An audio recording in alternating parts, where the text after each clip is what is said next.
my name is Derin. Today I will tell you about my plants. I planted my beans 1 month ago. First, I put it in the cotton.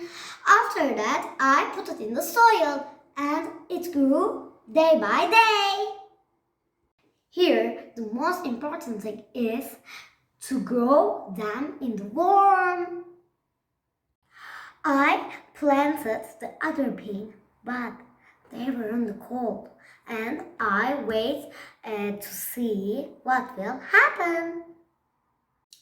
I saw that it didn't grow in the cold. It was too difficult. So the warm conditions are better than cold conditions. But I have bad news. Unfortunately, my cat ate my flowers. My cat loves eating my flowers. Thank you. Goodbye.